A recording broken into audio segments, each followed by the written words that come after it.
Okay, awesome. Quickly close my door. But thank you so much to those of y'all who are joining right on time. My name is Katya. I'm the events coordinator for Central Valley Scholars. My pronouns are she, her, ella. And we're actually going to get started at about 3:35 just to give people some time to join. So go ahead and sit tight, get situated. In case anyone is wondering why you can't type in the chat, turn cameras on or audio or anything like that, it's just the way that we have our Zoom permissions set up to protect your privacy, because as you probably noticed when you joined, the webinar is recorded and it'll be posted on our website afterwards for you to watch and review as many times as possible. But in order to get your questions and ask advice from the host, please stay tuned in the live session. So yeah, I'll probably be repeating myself a bit as more people join, but yeah, just hang out here until 3:35.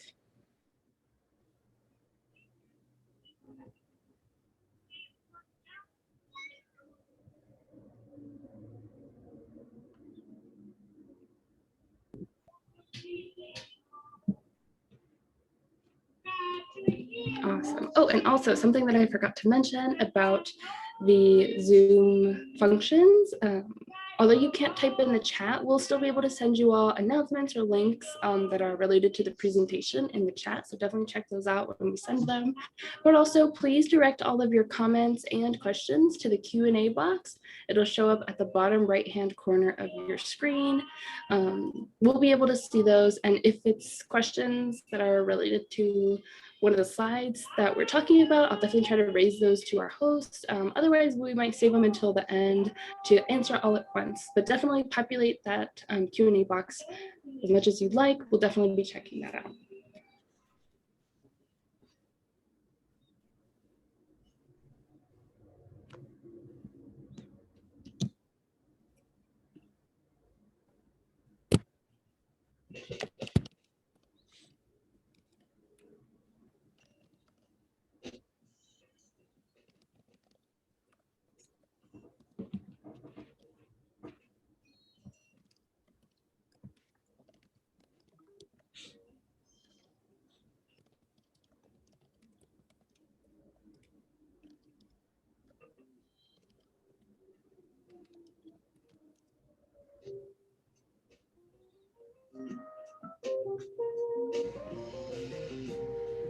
Awesome. So I'm dropping really quickly in the chat just the link to our, just before I forget, the link to our website where past recordings are held, but this is actually the first time we'll be doing a webinar on doctoral programs, thanks to Rafa, who's actually part of Central Valley Scholar staff.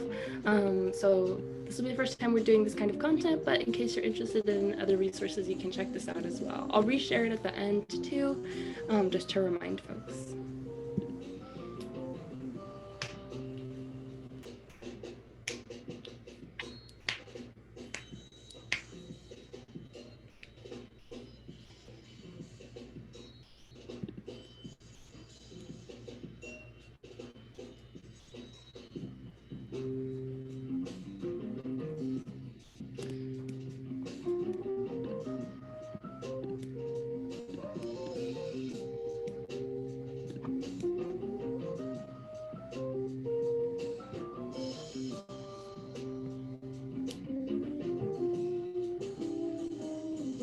It looks like it's about to be 3:35, so I'm gonna go ahead and get started. Sorry, I've been repeating myself a lot, but we just try to do this for folks, as they trickle in. But my name is Katya, my pronouns are she, her, ella. This is Central Valley Scholars' doctoral programs webinar hosted by Rafael Franco Flores, pronouns he, him. He'll be introducing himself in just a second, but before we get into the actual content and curriculum, I do just want to talk a little bit about Central Valley Scholars and who we are, for those of y'all who might not be familiar. So we are an official 501c3 nonprofit organization that is based in the Central Valley and made up pretty much entirely of Central Valley students, with the exception of a few. And we have quite a few different programs, but our three kind of core programs that happen every year are public workshops like this. We typically spend the summers focusing on post-undergraduate workshops, but during the year, we focus on a lot more resources for current high school, undergraduate students, people transitioning into undergrad. So definitely stay tuned for that. You can always check that out at centralvalleyscholars.org/workshops. We also have femtorship programs. We have a first-gen femtorship program and a Black femtorship program, all housing students from the Central Valley and basically just providing services and resources that walk them through the college application process. People are paired together with folks who share their identity, and they just share resources and share space and get some one-on-one help on college apps. We also offer over $12,000 worth of scholarships. They just recently closed, but you can always check them out for next year. We are trying to add more and more each year, so definitely check them out. They, as of right now, only apply to people transitioning into undergrad. But if you know of people who might be interested or qualify for our scholarships, they range from first-gen scholarships and documented student scholarships, as well as the first LGBTQ scholarship in the Central Valley, and many others. So definitely check those out. We also have research opportunities and other empowering programs. You can learn more at our website, centralvalleyscholars.org, and please follow us on social media at Central Valley Scholars. With that being said, I'll go ahead and move on to our land acknowledgement. This is a practice we try to do during all of our webinars. And although we are all maybe in places outside of the Central Valley right now, or are not all in the same space, we still think it's important to acknowledge where we are as Central Valley scholars. The Yokuts territory makes up the predominant Central Valley area, but I'll also drop a link right after this in case anyone else is interested in figuring out what territory they are on. But with that being said, feel free to close your eyes, take a breath, and plant your feet on the floor. Do whatever you need to do in order to get comfortable in the space as I read this off. So I want to take a moment to acknowledge where we are, that the earth below our homes and below our feet is Yokuts territory and has belonged to and been tended to by the Yokuts people for hundreds of thousands of years. And when white settlers arrived to what we otherwise know as the United States, they enacted genocide and theft of the land, labor, and resources, attempting to wipe out indigenous communities entirely.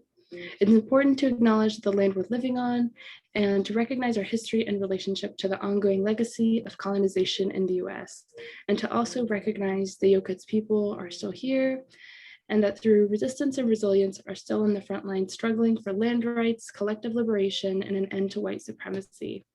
I invite you to take a moment and think about your relationship to this land and its history.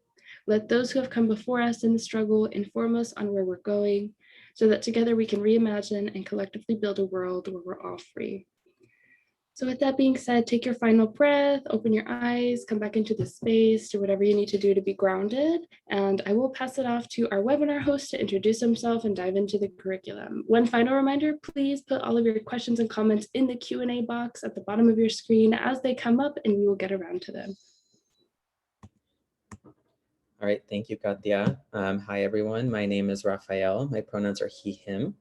I'm an incoming PhD student in literature at UC Santa Cruz, hoping to research the relationship between monstrosity and gender, race, and class in 19th century Romantic literature. I'm happy to say that I've been awarded the Cota Robles Fellowship at UC Santa Cruz, which is their merit-based diversity fellowship for entering PhD students. I am originally from Kerman, California, so I am a proud Central Valley scholar. And I attended UCLA for my undergrad, where I graduated from in 2020 with degrees in English and history. And I'm excited to be here today, really, to share what I've learned about the PhD and its application process with you all. All right, so let's get into it. And before we talk a little bit about the application process, we're going to start with asking an important question of, is pursuing a doctoral program right for me?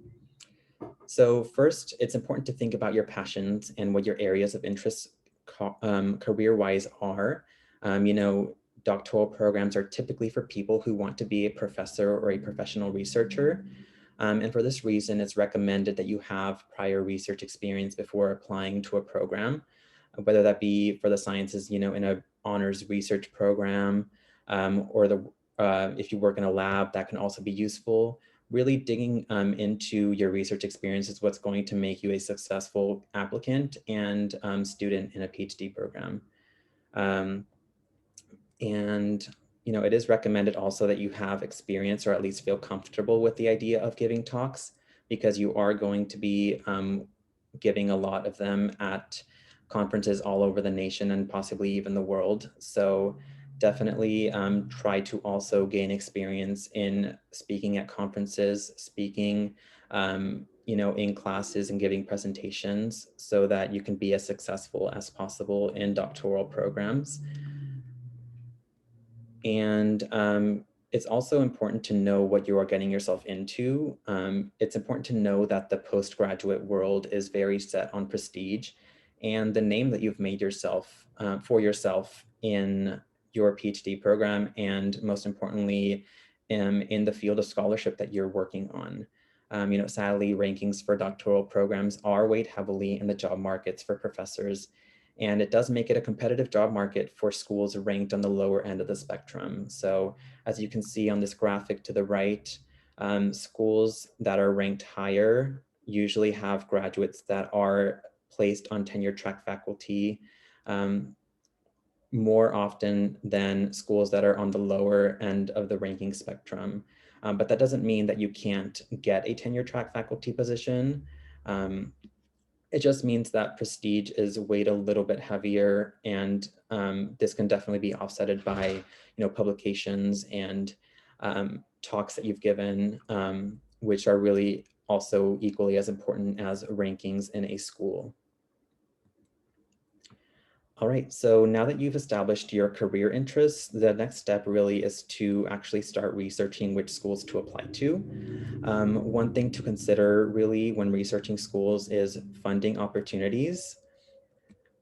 Most doctoral students do get stipends. This is pretty much the norm for doctoral students, and it's usually not recommended that you enroll in a non-funded PhD program because at the end of the day, you are doing work for these schools, you are researching and elevating their name. So it's only fair that you get the funding that you deserve as a PhD student, right? And funding for the sciences, unfortunately, is a little bit more encouraged than funding for the arts. It's just how it is. It's just because the trade-off for discoveries in the sciences is higher than the payoff for discoveries in the arts. And another thing about stipends is that they don't come without their trade-offs. You do often have to teach for a certain number of years in order to get this stipend.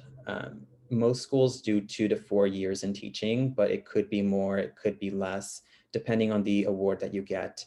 But definitely look into the schools and that you are interested in and see how many years of teaching they require from you, whether that be as a graduate student instructor or as a teaching assistant in a larger class. And funding for the arts and humanities, for example, English and history, it typically comes from the department itself, and you can find a list of funding for PhD programs in English via this link that I will have emailed to you at the end of the presentation. And then funding for the sciences comes from the faculty's grants and awards usually. So it's definitely to your benefit to make sure that the faculty that you're interested in working in with, if you're interested in going into the sciences, it's important to make sure that they have enough money to cover your yearly stipends, because you obviously don't want to run out of money and you want to live comfortably for the 5 years and possibly even 6th, 7th, or 8th years, because we all work in different paces. It's not required to finish your program by any means in 5 years. So definitely take a look and see if the professors that you're interested in working in are willing and able to fund you for 5 or more years. Another thing to consider is that private universities often do get more funding and they're able to give you more funding as a PhD student. In undergraduate, when applying to undergraduate schools, I know that a lot of us strayed from private universities because they're often more expensive. They are also, they charge more for student union fees and other fees, but that is completely off the table and turn on its back really in PhD programs, because they do offer more funding as a result of those hikes in tuition for their undergraduate and their master's students. And they also have higher endowments. So it might be to your interest to look into applying to a private university, because odds are you might get a better funding opportunity. And another thing to consider when applying to a school is the cost of living. So, you know, a school might have like a $24,000 stipend, but that stipend will go further in Michigan than $24,000 would in New York, for example. So a very useful tool to use is this living wage calculator at MIT. You just put in your zip code or any zip code that you want to look into, and it will tell you basically how much you need to make yearly or monthly in order to make a livable wage in that zip code. And another thing is, does the school or stipend come with a cost of living adjustment? Cost of living adjustment is important because, as we all know, prices don't stay the same. Prices go up, prices go down. So make sure that you have ample resources to sustain yourself over the course of your PhD program. And if possible, look for schools that are willing to make those adjustments for you based on the change in prices.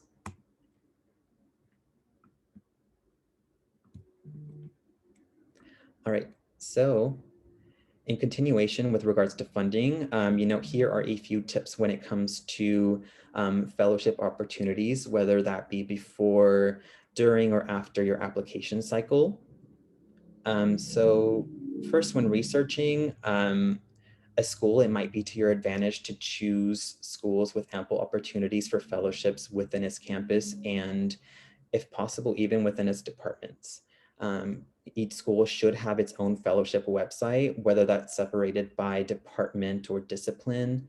I know that for my program at UC Santa Cruz in literature, we have what's called the Humanities Institute, and that's basically an umbrella term for a few departments, including literature, the philosophy program as well, and the history of consciousness program. And so it's really a useful resource personally, because it narrows down who can get these fellowship opportunities, and it in a way makes it easier to get those awards because you won't be competing against so many people. And that's great for your CV.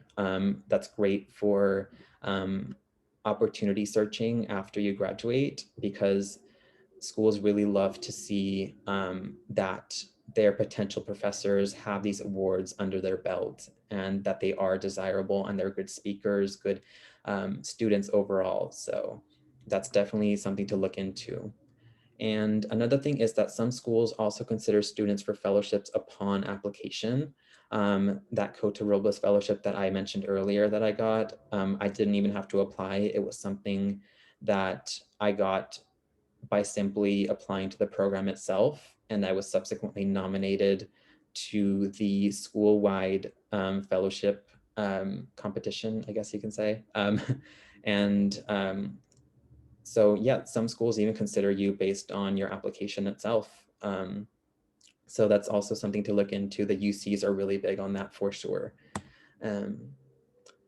And going along those lines, it could also be in your best interest to see if the schools that you are interested in offer fellowships for underrepresented students. So it might be to your benefit to ask yourself the question, does the school seem to offer much support for its non-traditional students?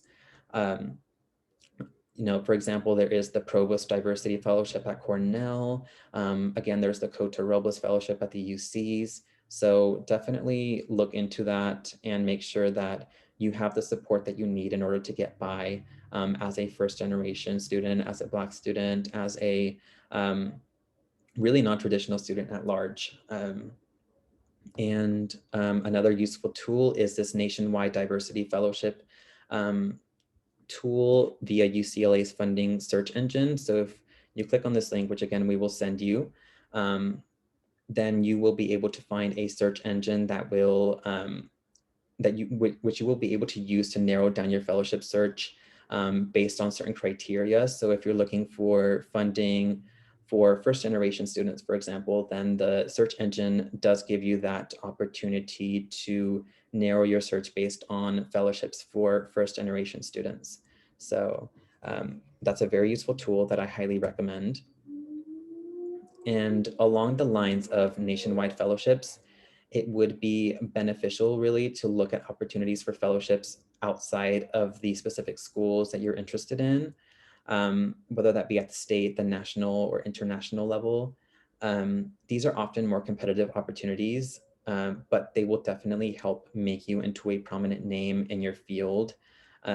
You can definitely apply to these fellowships before you even apply to the doctoral programs, because this will make you a competitive applicant. Whether you believe it or not, they are definitely something that schools look into, because it could potentially save them money in the long run, because if you get one of these fellowships, then they will cut the funding that they give you in the school. So even if you don't receive the award, definitely try to apply.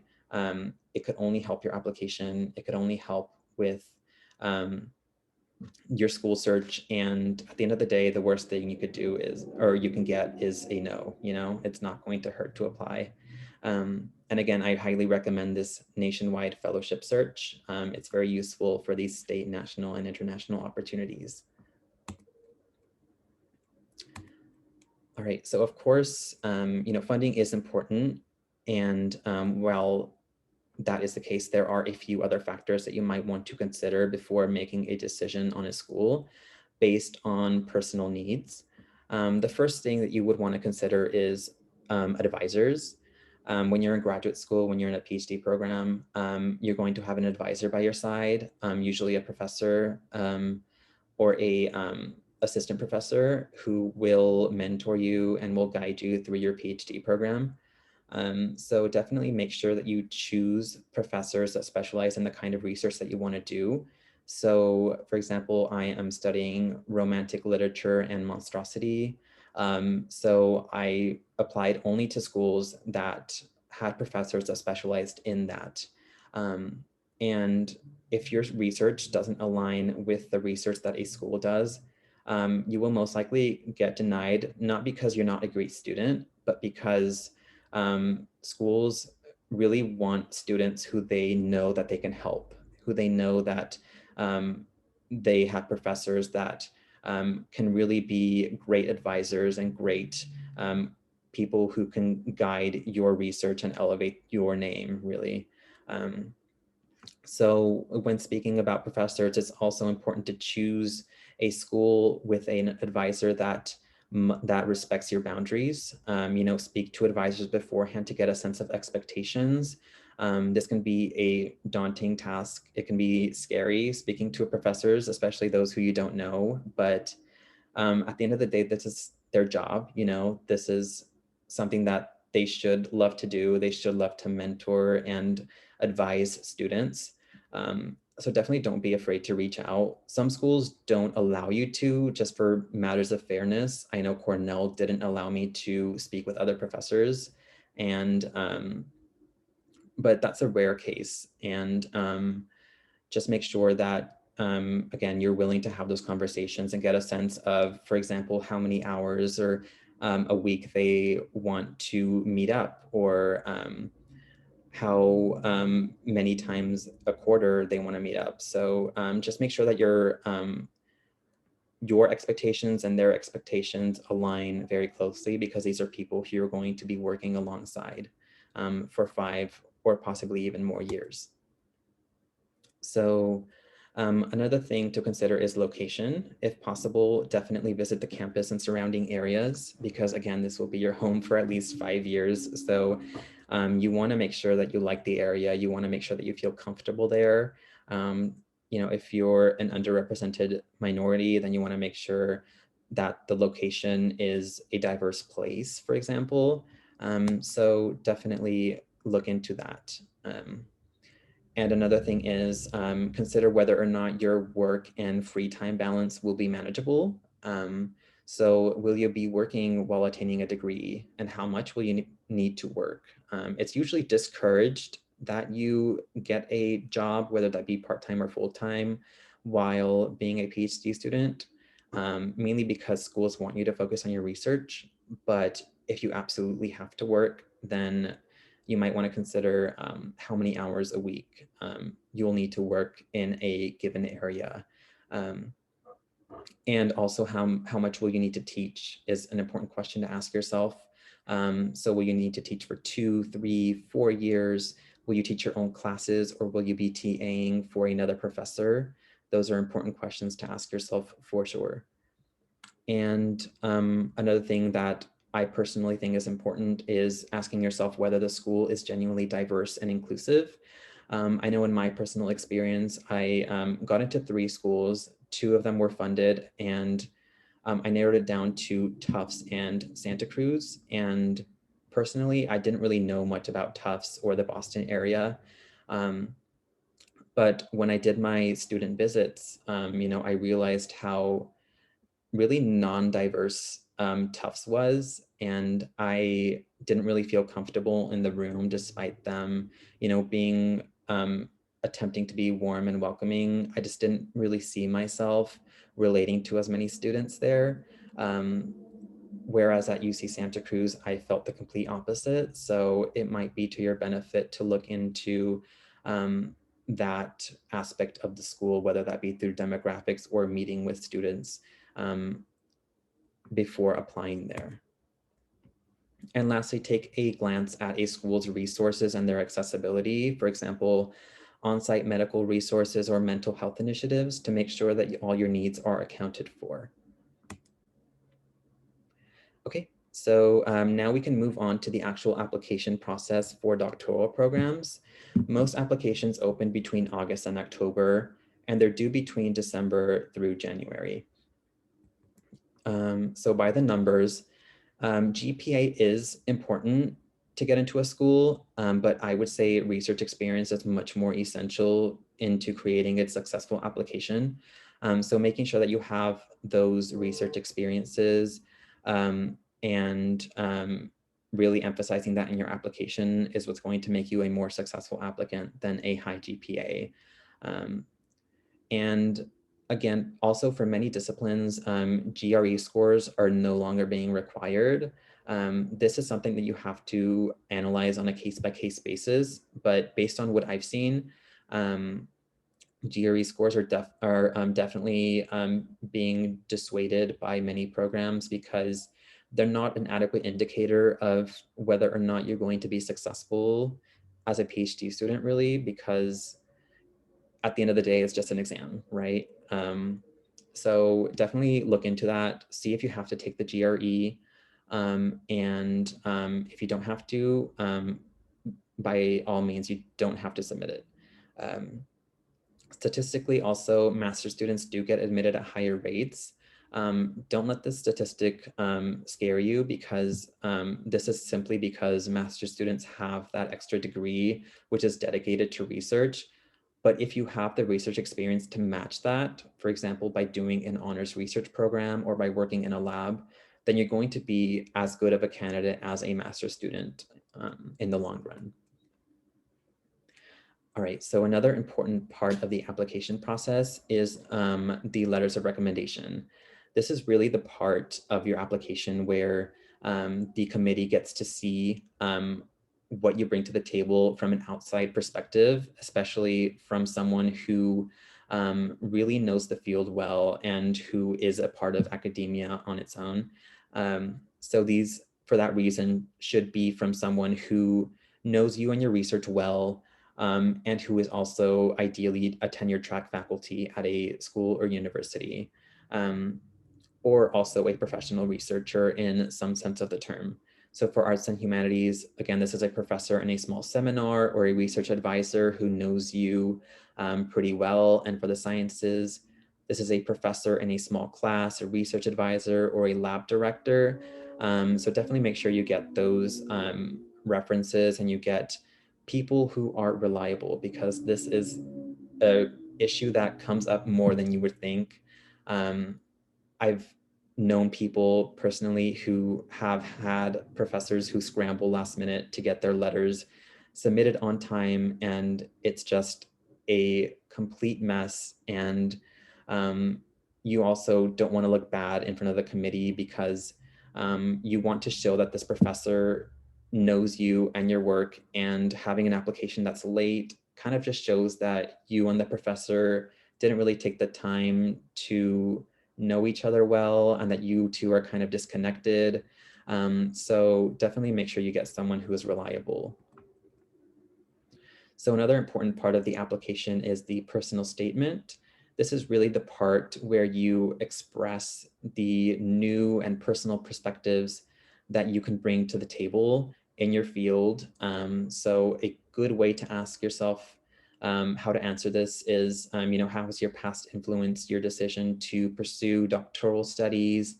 And you definitely want to try to tie your personal experiences back to your research interests. This isn't really the place where you emphasize your research interests, rather you tie them back to your personal interests. And the personal statement usually is around, I believe, 500 to 1,000 words.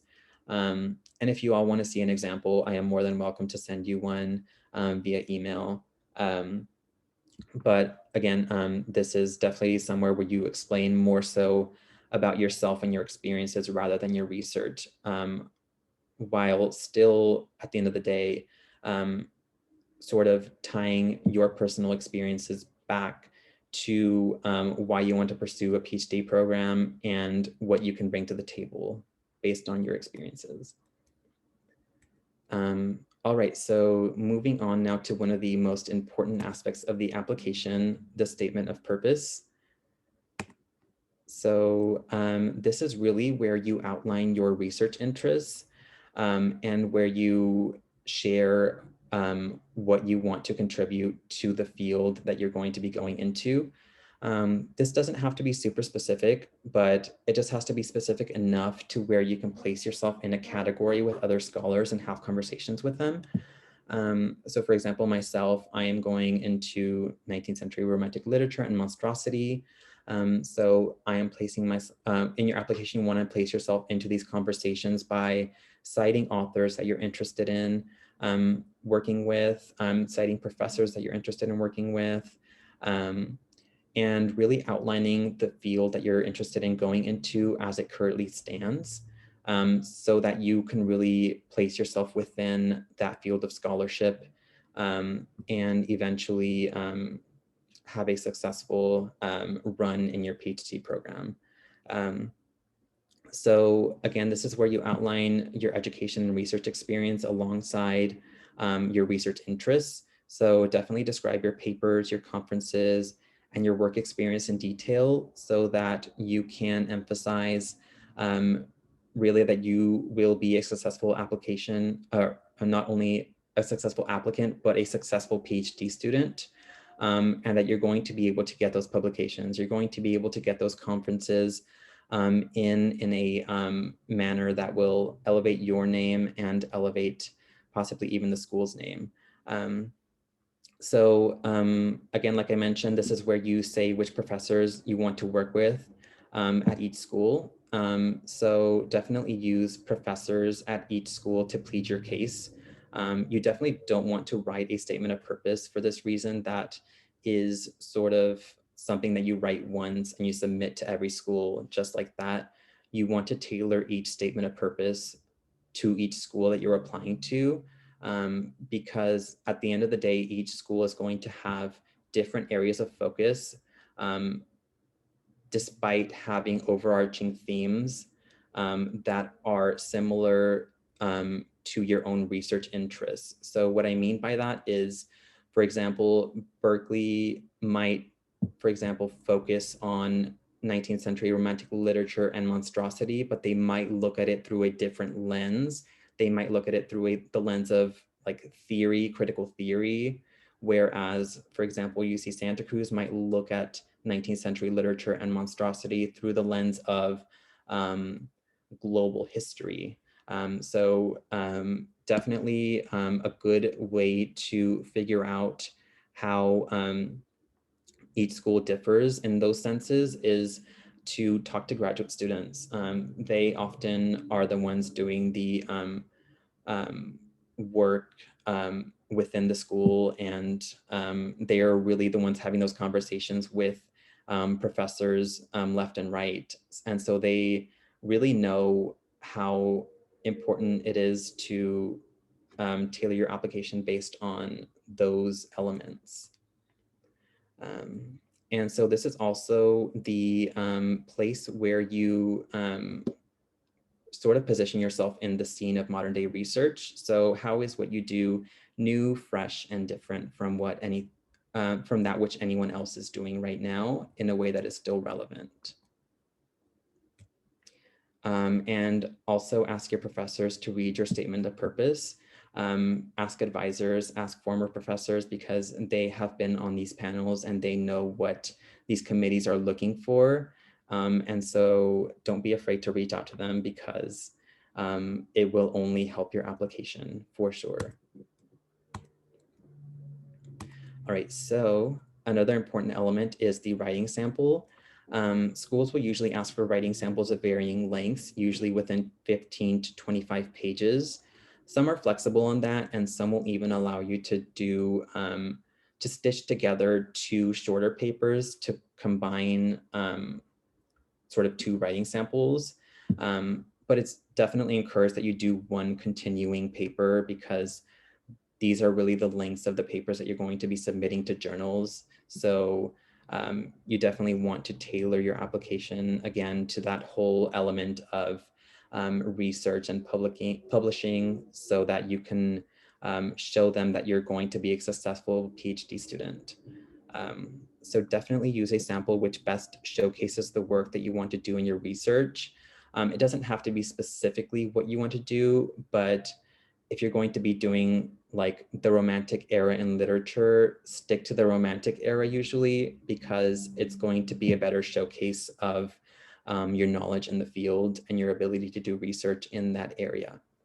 If possible, use a published piece. This is by no means a requirement, but it definitely helps, and it will impress the people who will review your application if you have a published piece. One thing that is a requirement, though, is to use a paper with a lot of citations. Usually at least 10 citations is recommended, ideally one with prominent people in your field at the moment.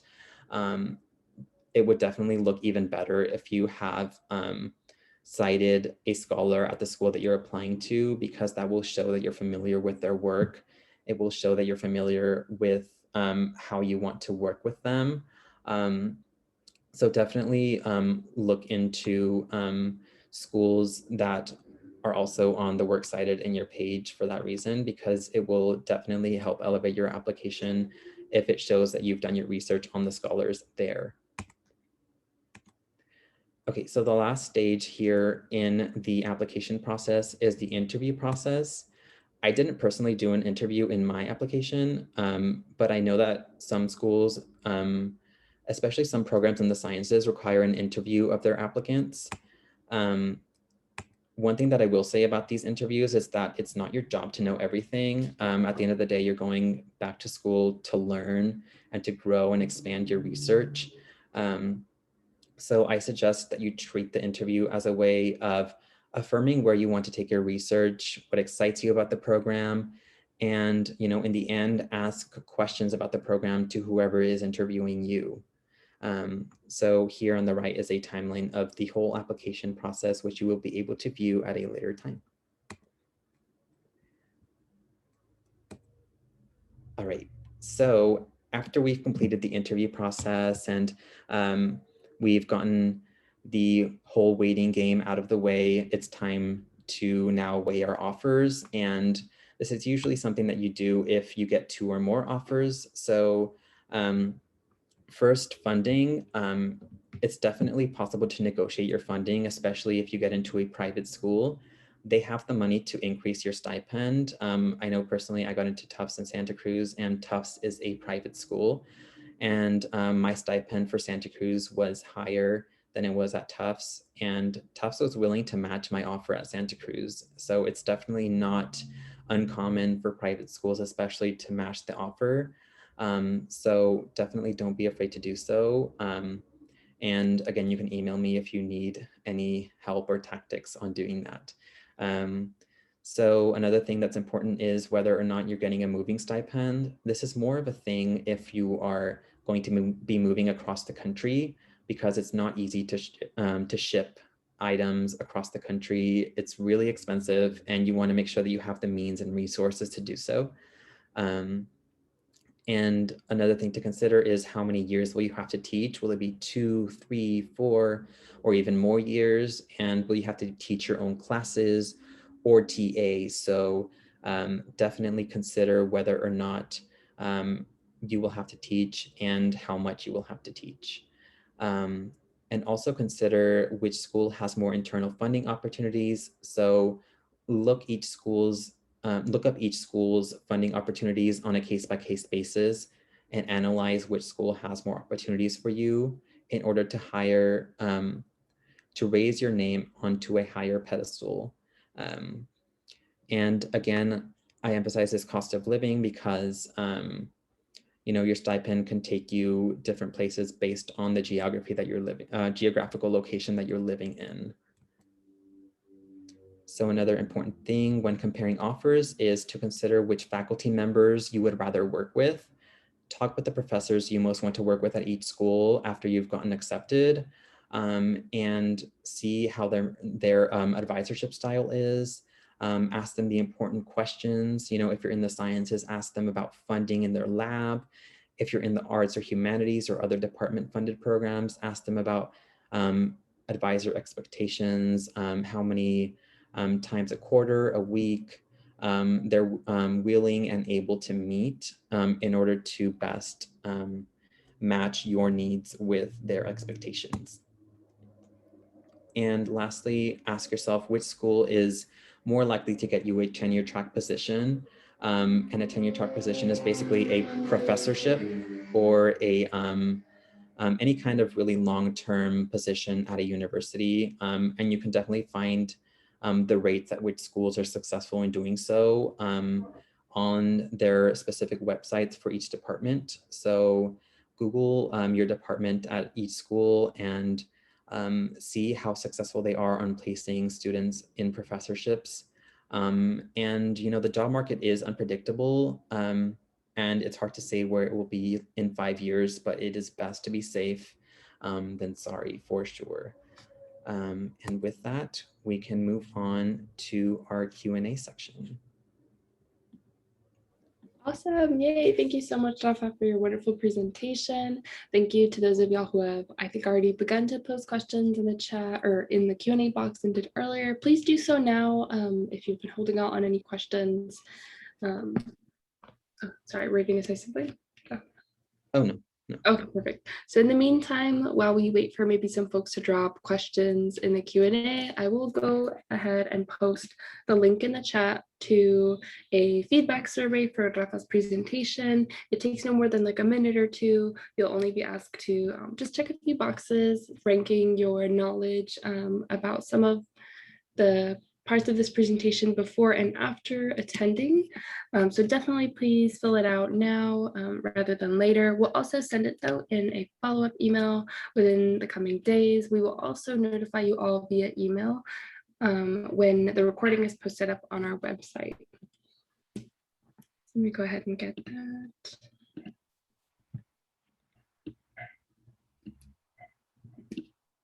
And if anyone wants to see any of my application materials, or if they want to know anything about PhD programs at large, I also encourage you all to email me. I will have Katia or anyone else email you my email, and you can contact me that way. Yeah, of course. And thank you to Rafa for being willing to share your contact information. It's always super helpful. During our last presentation, the host was sharing, definitely write down all of these different networking experiences and opportunities, take advantage of them.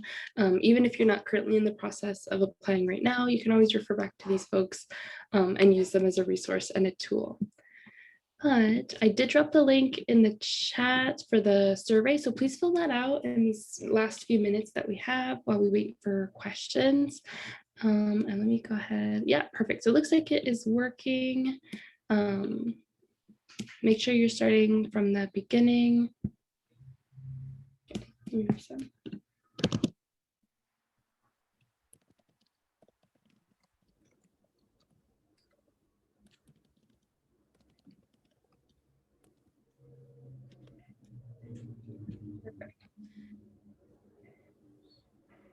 Awesome. If there are no questions, it looks like oh, perfect. We got one. Okay, so I can go ahead and read it off for you, Rafa, but you can also view it in the Q&A box in case that's helpful. So someone is asking, would you say that getting a PhD as someone who does not want to be a professor is a good choice? Basically, do I have to be a professor if I get a PhD? It's a good question. I would say definitely consider your options. It's definitely more so for someone who wants to do research and be a professor, but it's definitely an unfunded or a funded sort of route that you can take. So it's not somewhere where you want to be adventurous because it's like 5 years. And so you should be sure of what you want to do. But if it's something that you can accomplish through a master's degree, then you can definitely find also funded opportunities as a master's student because those are usually 1 to 2 year programs that you can do, and it's overall a shorter route toward your career than a PhD. So definitely, Google is your best friend. Forums are your best friend for this. There's this place called Grad Cafe where people share their answers to questions like yours based on careers. So, it would help to just do a basic Google search, Grad Cafe, like, should I go to a master's or a PhD program for so-and-so career? And people will share their experiences, people will share their suggestions. But overall, I would say PhD programs personally, based off what I've seen, is for people who want to be a researcher or a professor. And if that's something that interests you, I would encourage it, but it's definitely something for people more in that career trajectory for sure. Awesome, thank you. We have another question. Someone else asked, what is the biggest difference between doctorate and PhD programs? Good question. So doctorate programs, that's more of an umbrella term for PhD programs and other funded programs that are longer to achieve. They are more or less the same thing though. PhD programs are definitely tailored toward professorships and researchships, but they're pretty similar in definition. Doctorate just envelops a few more programs. But PhD is the predominant factor in that whole umbrella term.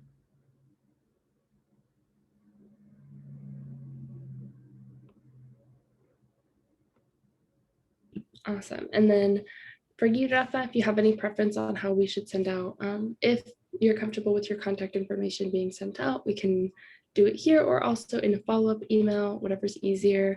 We will also hopefully, folks, when the recording is up, also be linking or including somehow the contact information of other alternative contacts, if that makes sense. So other students who are currently in PhD programs, or for our other webinars that we did earlier today, med school, grad school, law school programs, so that you have a range of people to contact. But yeah. I know that personally, a lot of people struggle with the decision of like, should I do a master's or should I do a PhD? So it would definitely be helpful, like Katia said, to reach out to the person who did the master's presentation as well, if you didn't already go and see that presentation, because they can share, why they chose to go into a master's program, or, why that and not a PhD program. So that would definitely be helpful.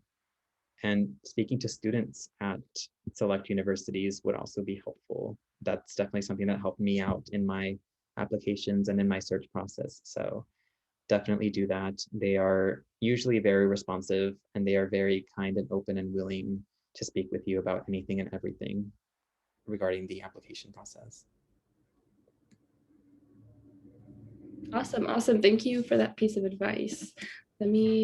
I'm double checking the Q&A, but it seems like there's no questions so far, but I do want to reiterate, right, that you'll be able to contact us with more questions in the future if something comes up later on down the line, or as maybe the application timeline approaches for you. So it looks like we are good to end early, if that's okay with you, Rafa, or we can continue. Okay, perfect. So we'll go ahead and end early, but thank you all so much for attending. We will definitely keep you in the loop of any future resources. If you haven't already opened up some of the links that we sent in the chat, like the survey, our Central Valley Scholars website, and all of the different resources that Rafa talked about in his presentation, we'll be resending them, but sometimes it's helpful to just open them, take a look at them now if it helps, or screenshot them, do whatever you need to do. And yeah, with that being said, if that is all, we'll go ahead and end here. I hope you all enjoy the rest of your day and enjoy the rest of your weekend, and have a good one. All right, thanks everyone. Bye.